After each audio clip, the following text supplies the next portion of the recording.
Top 10 Sport Bikes of the 1990s. Hey, I'm sorry it's always about me, but the 1990s really were. In the 90s, I got a new wife, a new child, a condo, a new truck. And the motorcycle manufacturers pampered me, and all the rest of us tail-end boomers, with a lot of great new jockey shorts dropping sport bikes that many of us could actually afford to buy. Later, as Bill Murray famously said in Stripes, reality set in. But the 90s were great while they lasted. These, listed chronologically, are the bikes we, the whole Mostaff, even Troy, who was but a wee pup, remember most. 1990 Kawasaki ZX-11. In my formative years at Cycle magazine, I went on a comparison test ride with Ken Vreek and Thad Wolf and some other characters on a ZX-11, a GSX-R 1100, an FZR 1000 and a CBR 1000F. I couldn't keep up with any of those guys in the really curvy stuff, but on California 166 there are some pretty decent straights that separate its miles of fast, smooth sweepers. On the ZX-11 on that road, Vreek later wrote something like, "When I looked in my mirror there was the ZX-11, a black malevolence expectorated from the lungs of Satan himself. Haha. That was me writing it." Now there are plenty of bikes that can go 170, but in 1990 there was only one, and the aerodynamic, Ram air-fed 1052cc ZX-11 was it. Kawasaki called on its bullet train building experience in designing the thing. It was over-the-top ridiculous, but it was, and probably still is, a great sport tourer. All of us had a hard time keeping our driver's licenses in those days, thank God we've matured. 1991 Honda CBR 600 F2. The original Hurricane blew our socks off in 1987, but when F became F2 in 1991, Honda's plastic-covered middleweight morphed into one of the best all-rounders of all time. A near-perfectly balanced sport bike that won all the shootouts as well as the 91 AMA 600 Supersport title under Miguel Duhamel. A better companion than your dog, it was also happy to be ridden on a daily basis or to San Francisco for the weekend, and it was so well regarded it enticed Ed in Cheese Duke to buy a new one and take it club racing. That's his old bike in the picture here. At the time, it was a sport bike. Today, we'd have to invent a new category, probably the plastic-covered standard. All yours for $4,998. 1992 Honda CBR 900RR. If you wonder how sport bikes got on the lighter, faster, more specialized path they've been on for the last 25 years, look no further than the original Fireblade, not that it was ever called that in the US. Open classers at the time were the FZR 1000, GSX-R 1100, ZX-11 and Honda's own CBR 1000F, all of them more than powerful enough but also quite large. Mr. Bubba's baby wasn't much bigger than a typical 600, in fact it was a mere 2 pounds more than the F2, but more than 100 pounds lighter than a GSX-R 1100. And if its 893cc straight 4 didn't make quite the power of the bigger engines, the CBR's unprecedented power-to-weight ratio more than made up for it.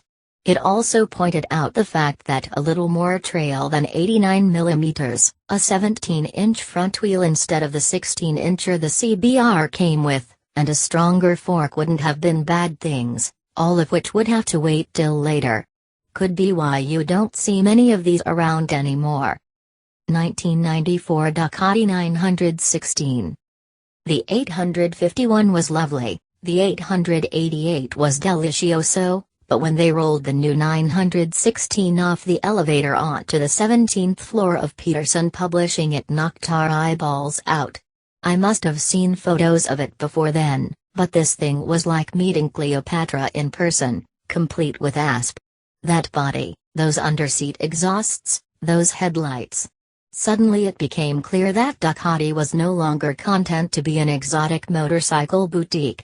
Like the Honda 900RR, it wasn't the most powerful thing out there, but its lightness and stability, unlike the RR, along with its heavy bass rhythm, stoked the rider's confidence.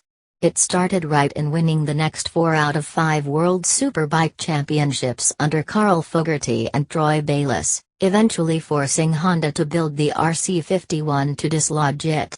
Full props to John Kaczynski for breaking up the Ducati party by winning on a 750cc RC45 in 1997.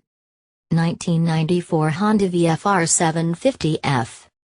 Honda had been cranking out 750 V4s since 1983, to lesser or greater effect. This 94 through 97 might be the greatest, the last generation before the 750 became the fuel-injected VFR 800 in 98, gaining weight and complexity. The 94 still had carburetors feeding its V4, with gear-driven cams that gave the thing a cool whirring noise that went well with the NACA ducts in the sides to give a Starship Enterprise effect. Which made sense, really, since this one almost didn't make the list by dint of being more sport tourer than Sportbike, a great traveler in classic Honda big umbrella style. The VFR wasn't as fast as the other bikes here around a closed circuit, but it was a magical handling one on the road, with a perfect balance of velvety smooth power, comfort and control. Honda's RC30 is high on the collectible list. The VFR 750F was the poor man's version, sharing identical bore and stroke numbers in its engine, no T-connecting rods, single-sided swing arm, and other bits. 1996 Suzuki GSX-R 750. More than just rad, this thing was srad. Suzuki Ram Air Direct. But it was rad, too, a radical departure from the pre-existing GSX-R condition, which was by then heavy and slow. Playing the Schwentz card, the geometry of the new twin-spar frame was said to emulate the RG500 GP bike, with an all-new light and compact 13,500 revolutions per minute inline 4 housed inside. Relatively inexpensive and bullet-resistant, this one may have been too little too late, as the other manufacturers had already seen the writing on the wall. Kawasaki, Honda and Yamaha had mostly given up on further development of their 750s as they sought something capable of keeping up with the Ducati. By 2003, superbike racing around the world was letting 1000cc 4s into the mix. None of that takes away from Matt Layden's 3 AMA Superbike Championships on the 750, 1999 through 2001, and none of it takes away from the fact that the current GSX-R 750 is still the 750 to have. Because it's the only one you can have. Mo's Original Test, by Andy Saunders, is here. 1997 Triumph Speed Triple. The 93 Ducati Monster usually gets credit for being the first modern naked bike, but the second-generation T509 Speed Triple was really the one that set our little hearts all a-twitter, launching a new Beatlemania for the not-quite middle-aged motorcycle male. The big chrome headlights stirred up a little quadrophenia, the outlandish colors, roulette green here, were pure punk, single-sided swing arms were exclusive, and the torquey, raspy 885cc triple just seemed to encourage bad behavior, with no expensive bodywork to shred. What's the worst that could happen? Slightly sanitized and much more sophisticated, the current Speed Triple remains a favorite today. 1998 Aprilia RSV Mill. Aprilia? Don't they make scooters and little two-strokes for Euro Enis? Why yes they do, and suddenly they also make an exotic V-twin litter bike that acts like it wants to go head-to-head with another certain Italian manufacturer. The R version, pictured, was even more exotic, with its all-in suspension, Oz-forged wheels and single-seat subframe. A 998cc 60-degree V-twin from Rotax provided contemporary horsepower while being compact enough to let the mill handle with the best of them. All in all, a beautiful debut from a company that's been building some of Mo's very favorite sport bikes ever since. Here's me going off in a 2003 Campari, that year's mill. And here's Gabe going off about the 2005 model. 1998 Yamaha YZF-R1. Yamaha's carefully considered response to the CBR 900RR took a while getting here, but when it did, it achieved immediate supremacy via 150 claimed crankshaft horsepower from its 20-valve inline-4 and a great reduction in mass from the previous SHIS 1000R.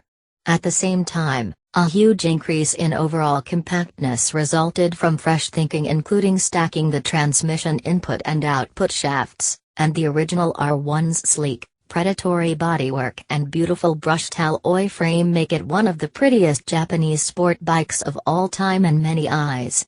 This one really ushered in the current era of full-on 1000cc pure sport bikes, an arms escalation that continues today. Our take on the last of the first-gen R1S, the 2000 R1, is here.